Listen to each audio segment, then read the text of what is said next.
The dunes are popular with tourists who come to ride camels or go sledding, or to see another unique natural phenomenon. China has never shied away from bold, world-changing projects, but perhaps its most astonishing feat isn't towering skyscrapers or sprawling highways.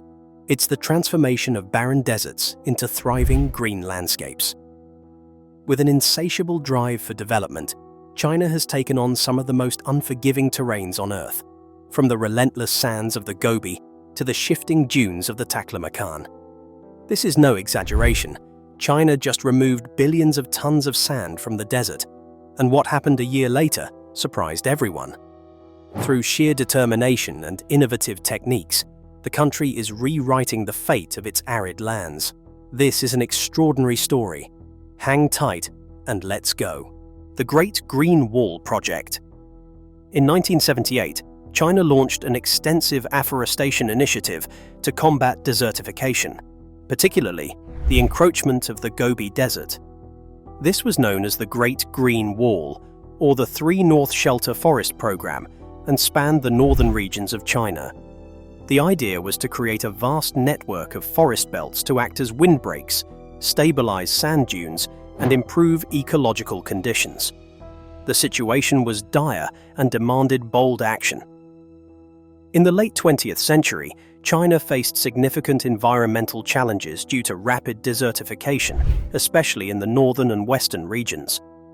These regions, particularly the Gobi Desert and parts of the Taklamakan Desert, were expanding at alarming rates, leading to devastating consequences for agriculture, water resources, and the livelihoods of millions of people.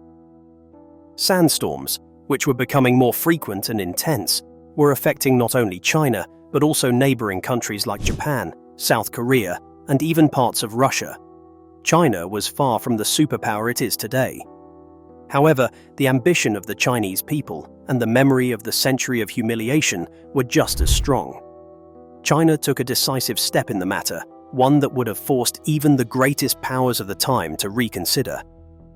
After the Cultural Revolution that lasted from 1966 to 1976, China was beginning to open up economically under Deng Xiaoping's leadership, who introduced a series of reforms in 1978 that focused on modernization, industrialization, and improving the standard of living. This period marked a shift towards economic liberalization, though the country still faced deep-seated environmental challenges. The Gobi Desert's expansion and the resulting ecological damage were becoming pressing concerns, both in terms of human survival and national security. The desert's expansion not only threatened agricultural production, but also caused dust storms that reached as far as Beijing, reducing air quality, affecting health, and even disrupting air travel. The Three North Shelter Forest Program was launched to address these challenges, and its scale and ambition make it one of the most remarkable initiatives of its time. The project was designed to cover an area of approximately 2.6 million square kilometers, roughly the size of the entire country of India, by planting a network of forests across China's northern regions. The goal was to create forest belts that would act as windbreaks to prevent sandstorms, stabilize sand dunes, and gradually turn barren deserts into arable land. The program was a massive effort, involving the planting of billions of trees. By 2009, over 193,000 square miles or 500,000 square kilometers had been covered, with trees planted in 21,000 square miles or 54,000 square kilometers alone in 2006. The sheer scale of planting, combined with the difficult climatic and geographical conditions, made it an extraordinary task that required both technological innovation and immense human labor. Over the decades, it has involved millions of workers, including government personnel, local farmers, and volunteers, all contributing to the success of the project. One of the most significant aspects of the project was the challenge of growing trees in arid, high-wind, and often salty desert soils. The Chinese government employed innovative techniques, including the selection of desert-resistant plant species to ensure the survival of the forest. Moreover, water conservation and soil management techniques were integrated into the planting process to maximize the success of the trees and prevent them from dying. The program wasn't just about planting trees. It involved the mobilization of millions of people across China. Local communities played a crucial role in planting and maintaining forests, making it a collective national effort.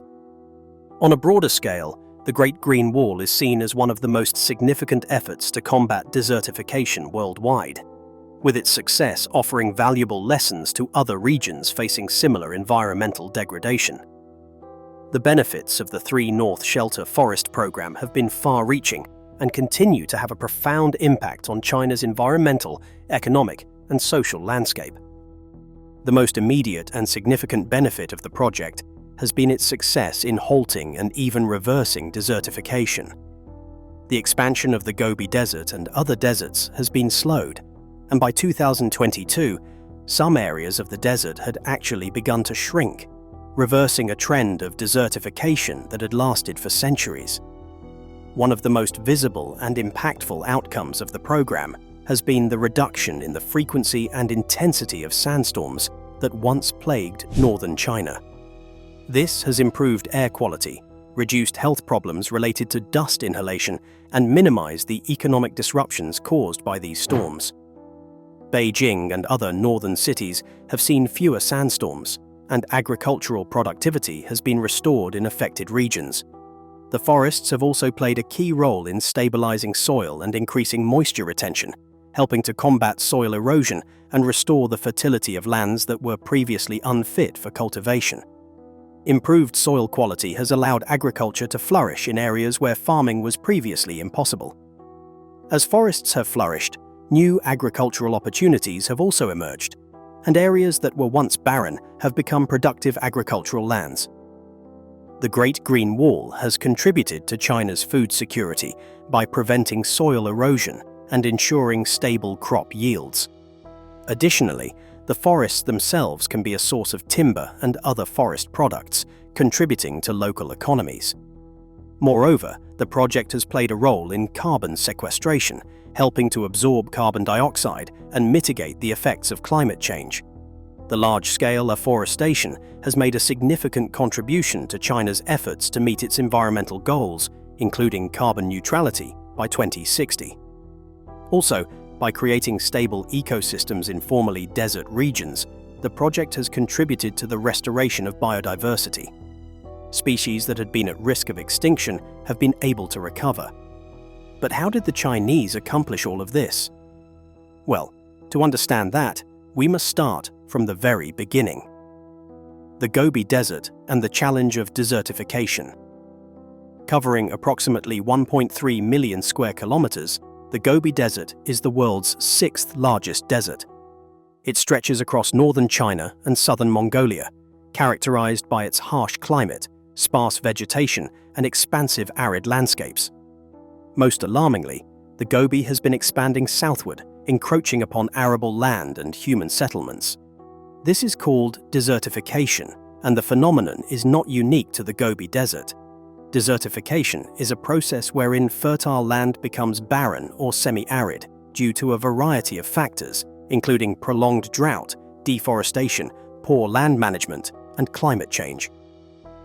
The results of desertification are stark, leading to the loss of agricultural productivity, increased poverty, loss of biodiversity, and disrupted livelihoods for millions of people. There are several examples of such a thing happening around the world. For example, the Sahel region has been enduring the problem for years now. The Sahel is a semi-arid zone stretching across the northern part of sub-Saharan Africa, spanning countries such as Chad, Mali, Mauritania, Sudan, and Niger. Over 60% of the region is affected by desertification. The Sahara Desert has been encroaching southward by roughly 48 kilometers per year, exacerbating the already difficult conditions faced by local populations. The Sahel has experienced severe droughts over the past decades, particularly in the 1970s and 1980s, leading to widespread land degradation. The Aral Sea is yet another example. It was once one of the largest lakes in the world and is located between Kazakhstan and Uzbekistan. The Aral Sea's gradual shrinking, starting in the 1960s due to water diversion for irrigation, has triggered massive desertification in the surrounding area, including parts of Kazakhstan and Uzbekistan. The desertification around the Aral Sea has led to increased dust storms and the spread of salty, toxic dust over thousands of kilometers. This has resulted in the collapse of the fishing industry in the region, which in turn has devastated local economies, and the toxic dust storms have caused widespread health problems, including respiratory issues, cancers, and other illnesses among the local population. Over 60% of the wetlands around the lake have disappeared. Middle Eastern countries, such as Iraq, Syria, Iran, and parts of the Arabian Peninsula, have also been long affected by desertification. Desertification in this part of the world affects more than 80% of the region, with some areas in Syria and Iraq experiencing land degradation at rates of up to 2.5% per year. The deterioration of soil and water resources has led to a decline in agricultural production, contributing to food insecurity and the displacement of rural populations. The region is also highly vulnerable to the effects of climate change, with increasingly erratic rainfall patterns and rising temperatures. Similarly, much of Australia is semi-arid or arid, including vast areas such as the outback. Over 80% of the country's land is affected by desertification or degradation, with significant portions of the Murray-Darling Basin being prone to salinization due to excessive irrigation. Desertification in Australia has led to the loss of farmland, reduced crop yields, and the destruction of natural habitats. The soil has become increasingly saline, making it difficult for many plant species to survive and for farmers to grow crops. The Gobi Desert is no exception. The Gobi Desert has long been one of the most prominent examples of desertification, and its expansion has been particularly notable since the mid-20th century. In the 1980s, the Gobi Desert was expanding at an alarming rate of 3,800 square miles per year, or around 10,000 square kilometers annually. This rate was directly tied to both natural climate fluctuations, including droughts, and human-induced factors like deforestation, overgrazing by livestock, and poor agricultural practices. Over the years, the northern and western regions of China were particularly affected, with the desert encroaching on once arable land used for agriculture. This led to a loss of fertile soil and a reduction in agricultural productivity, threatening food security and livelihoods for millions of people. As the Gobi Desert expanded, it created a significant sandstorm problem in northern China and surrounding countries. Sandstorms originating from the Gobi would often travel as far as Beijing, affecting air quality, disrupting daily life, and damaging crops and infrastructure. Most notably, in March 2000, a massive sandstorm originated from the Gobi Desert and swept through northern China, hitting cities like Beijing, Tianjin, and parts of Inner Mongolia. The sandstorm led to a drastic decline in air quality. In Beijing, the concentration of particulate matter, that is 10 micrometers or less in diameter, skyrocketed to more than 1,000 micrograms per cubic meter, a level far above the safe threshold for human health. This led to widespread respiratory problems, and the storm disrupted daily activities, grounding flights, and forcing people to stay indoors. The storm caused a dramatic reduction in visibility, with some areas reporting that visibility dropped to as low as 50 meters or 164 feet in Beijing. The sky turned yellow-orange, and the air was filled with fine sand and dust particles. The sandstorm caused damage to agriculture, with fields and crops being buried under layers of sand. This affected food production, especially in the North China Plain, a major agricultural region. Infrastructure was also affected. The storm caused damage to roads, bridges, and buildings due to the abrasive nature of the dust and sand. The financial costs of the cleanup and repairs were substantial, adding to the economic burden of the region. But the problems did not end there. The expansion of the Gobi Desert also put pressure on water resources, as desertification affected groundwater recharge and led to the drying up of rivers and lakes in the region. The Taklamakan Desert, another large desert to the west of the Gobi, was also expanding, exacerbating the situation. The Gobi Desert expansion led to land degradation in the Lost Plateau and the North China Plain, which are crucial agricultural regions. This impacted local food production, contributing to economic distress in the rural areas. Fast forward to today, and the rate of expansion of the Gobi Desert has slowed significantly, with recent reports showing a shrinking rate of 770 square miles per year, or around 2,000 square kilometers annually. This marks a dramatic shift from the 1980s, demonstrating the effectiveness of large-scale afforestation and desertification control efforts. The Great Green Wall has helped stabilize sand dunes, reduce soil erosion, and prevent further desertification in many areas. The planting of millions of trees, the use of drought-resistant plant species, and the restoration of degraded lands have all contributed to the reversal of desert expansion.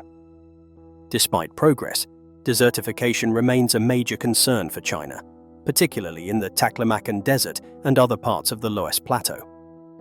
While the desert has shrunk in certain areas, there are still parts of northern China and Inner Mongolia that face serious desertification issues, particularly in the face of climate change and ongoing pressure from human activities.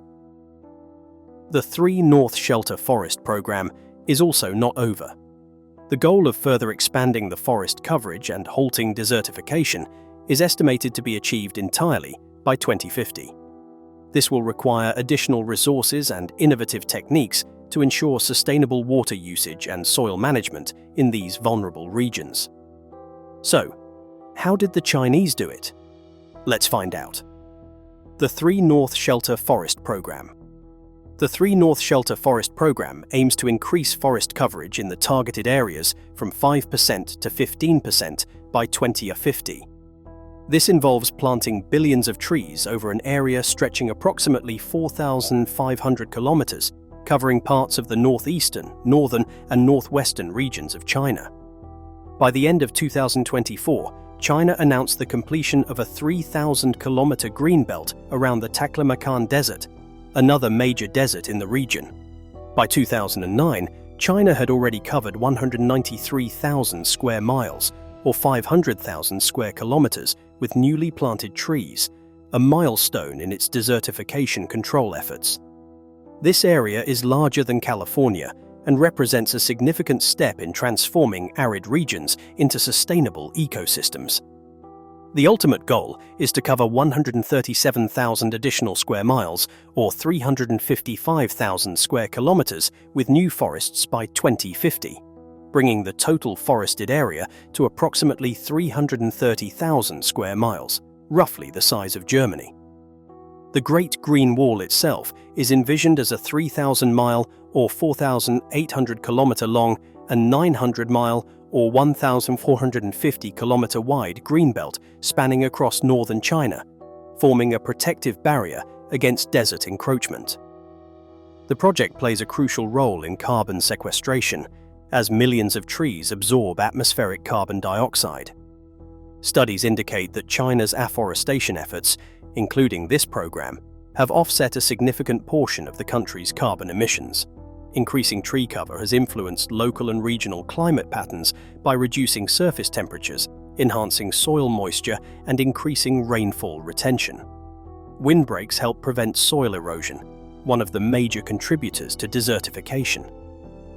By stabilizing the land, the project reduces the frequency of sandstorms, which previously reached as far as Japan, Korea, and even parts of North America. Perhaps the most striking achievement of the program is its success in reversing desert expansion, a phenomenon that had been worsening for decades. Some regions, such as Inner Mongolia and Ningxia, have seen the re-emergence of grasslands and wetlands where desert landscapes once dominated. This shift is due to the increased vegetation cover, improved soil conditions, and innovative water conservation methods. China's vision for the Great Green Wall extends well beyond its current progress. The next phase of the project focuses on scaling up afforestation, improving tree survival rates, and incorporating modern technologies. Drones are now being used to plant trees over vast areas quickly, while AI-driven monitoring systems help track tree growth, soil health, and water availability. Researchers are experimenting with genetically modified trees and native plant species, better suited for arid environments to increase survival rates. China is also deploying advanced irrigation systems, such as drip irrigation and groundwater recharge techniques, to ensure tree survival without depleting local water resources.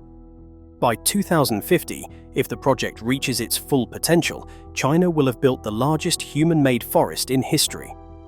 But how can one plant trees in a desert? Removing sand for tree plantation.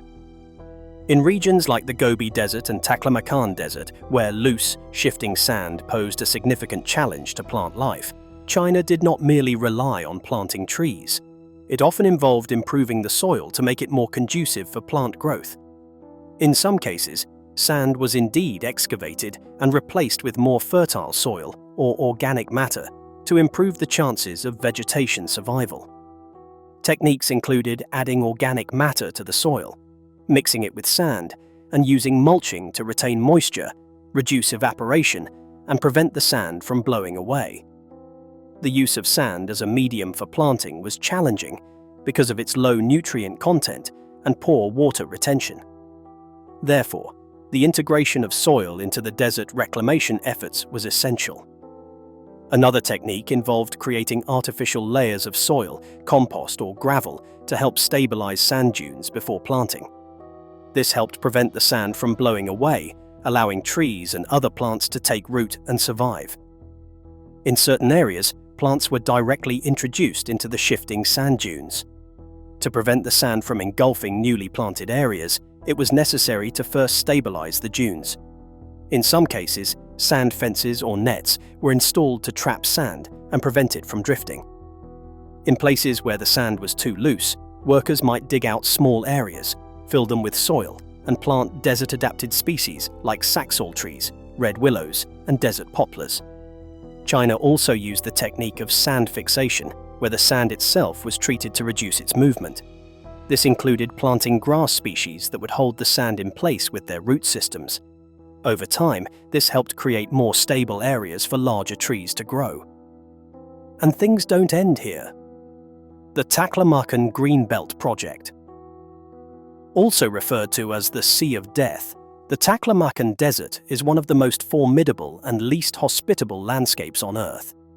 Located in the heart of the Tarim Basin in China's Xinjiang Uyghur Autonomous Region, it is an expanse of unrelenting sand, extreme temperatures, and scarce water sources. The desert is infamous for its harsh climate, shifting dunes, and encroaching sands that threaten local communities, infrastructure, and agriculture. Despite its barren nature, the Taklamakan holds significant historical and strategic importance, as it was once a key obstacle along the ancient Silk Road, forcing traders to either traverse its perilous expanse or take arduous detours around its edges. The Taklamakan Desert spans an area of approximately 130,000 square miles or 337,000 square kilometers, making it larger than Germany. It is the largest desert in China and the second largest shifting sand desert in the world, following the Rub al-Khali, or the empty quarter of the Arabian Peninsula. Unlike rocky or gravel deserts, the Taklamakan consists of 85% sand dunes, which are constantly reshaped by powerful winds, making navigation and settlement nearly impossible. Some dunes in the Taklamakan rise to an astonishing 1,000 feet or 300 meters, comparable to a 100-story building. The desert experiences some of the most extreme temperature fluctuations on the planet. In summer, surface temperatures can soar beyond 70 degrees Celsius or 158 degrees Fahrenheit, while in winter, temperatures can plummet to -40 degrees Celsius, -40 degrees Fahrenheit. The region receives less than 1 inch of precipitation per year, classifying it as a hyper-arid desert. The lack of water makes it one of the driest places on Earth, second only to Chile's Atacama Desert. The few water sources that exist in and around the Taklamakan come from glacial meltwater from the Tian Shan and Kunlun mountains. Major rivers, such as the Tarim River, act as lifelines for nearby human settlements. However, most alarmingly, over the past few decades, the desert has been slowly expanding, swallowing up villages, farmland, and even portions of major roads. This expansion is driven by a combination of climate change, overgrazing, deforestation, and unsustainable agricultural practices in the surrounding regions. The desert's shifting sands are consuming fertile land, reducing the amount of arable soil available for farming. Strong winds transport fine sand particles, degrading soil quality and making it increasingly difficult for crops to grow. In recent years, several villages near the desert's edge have been completely buried under advancing dunes, forcing mass relocations. Moreover, sandstorms originating from the Taklamakan frequently impact nearby towns and cities. Recognizing the dangers posed by the Taklamakan's expansion, the Chinese government has implemented several large-scale projects to curb desertification and protect local communities. The government has been planting vast tracts of drought-resistant vegetation, such as saxaul trees and hardy shrubs, to stabilize the sand dunes and prevent further expansion.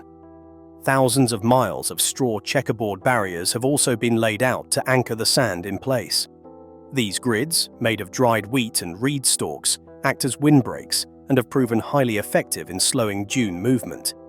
Moreover, the Tarim Desert Highway Shelter Belt, a 300-mile or 500-kilometer-long strip of trees lining the road, has been created to protect the highway from being overtaken by sand. It requires massive irrigation efforts to keep the plants alive in one of the driest regions on Earth. China has also built underground water storage systems and implemented water-saving irrigation techniques to maximize the use of limited water resources. The battle against the Sea of Death is ongoing, but China's efforts to halt desertification in the Taklamakan Desert represent some of the most ambitious ecological restoration projects in history. Inspired by the 3 North Shelter Forest Program and Africa's Great Green Wall, this initiative was specifically designed to contain the relentless encroachment of the Sea of Death and protect communities, infrastructure, and vital ecosystems in the region. The Chinese government is planting a 1,890-mile or 3,000-kilometer-long green belt circling the desert to serve as a windbreak and barrier against sand movement. They are also planting millions of trees and shrubs to anchor the soil and create a moisture-retaining microclimate. Then there are extensive irrigation networks to support plant growth, using underground water reserves and meltwater from the nearby Tian Shan and Kunlun mountains. The Chinese are also setting up artificial straw barriers arranged in a checkerboard pattern to prevent the shifting sands from overwhelming newly planted vegetation. By 2022, significant progress had been made, with large sections of the greenbelt successfully established, reducing the impact of sandstorms and providing long-term ecological benefits. One of the biggest challenges of the Greenbelt initiative was selecting vegetation species that could withstand extreme heat, frigid winters, low rainfall, and nutrient-poor soil. After extensive research, 3 primary species were chosen for their desert resilience and ability to thrive with minimal water. First in line were the desert poplars, which are found naturally in parts of the Tarim Basin. These trees are well adapted to the harsh conditions of the Taklamakan. Secondly, red willows have been chosen. These hardy shrubs are highly drought-resistant and can thrive in saline soils, which are common in the region. The third most notable pick is the saxaul tree, which is native to Central Asian deserts and is equipped with one of the best natural defenses against desertification. The planting process was carried out by a workforce of 600,000 people, including farmers, scientists, and environmental workers. Many of them worked in extreme conditions, battling sandstorms and harsh temperatures to ensure the project's success. And it was totally worth it. Beyond its environmental impact, the Greenbelt Initiative has brought economic benefits to local communities by introducing sustainable agriculture and commercial crops suited to desert climates. Scientists have experimented with cultivating licorice root and desert hyacinth, 2 plants with high medicinal value that are used in traditional Chinese medicine. Moreover, farmers have received government incentives to cultivate drought-resistant crops, ensuring financial sustainability. But that's not all. Since the establishment of the Greenbelt, the frequency and intensity of sandstorms have also dropped. Given its success, there are discussions about extending similar afforestation projects into other regions, such as the edges of the Karakum and Kizilkum deserts in Central Asia. As the project continues into the coming decades, it is expected to further solidify China's role as a global leader in combating desertification. If fully successful, the Green Belt Initiative will serve as a blueprint for other nations facing the growing threat of desert expansion. But all of this has come at a cost. Environmental costs and how to mitigate them. While China's massive afforestation and desertification control efforts have brought significant benefits, there have also been some downsides and challenges. In some areas, China's afforestation efforts have relied heavily on monoculture plantations of fast-growing species like poplar trees. While these trees help stabilize the sand, they can negatively affect the local ecosystem by reducing biodiversity. The limited variety of plants can make the forest more vulnerable to diseases and pests.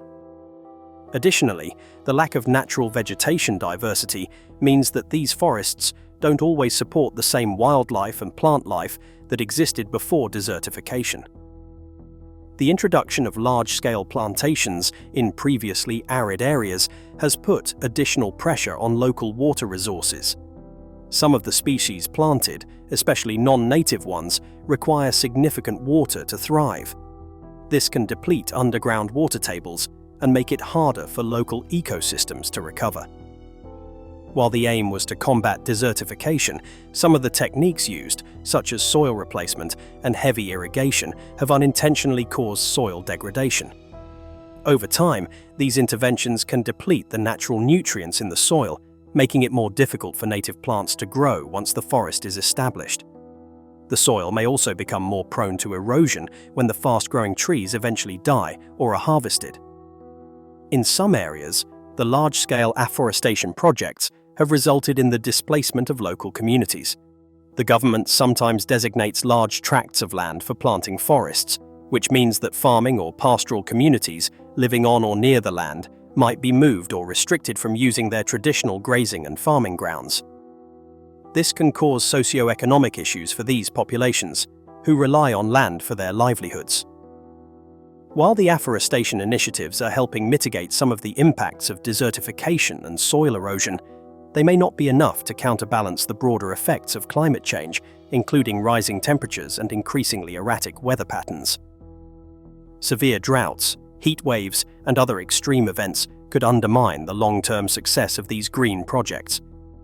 Despite these challenges, China's afforestation and desertification efforts have been widely seen as a bold and significant undertaking, and they have certainly brought benefits in terms of land stabilization, reduced sandstorm activity, and improvements in local climate conditions.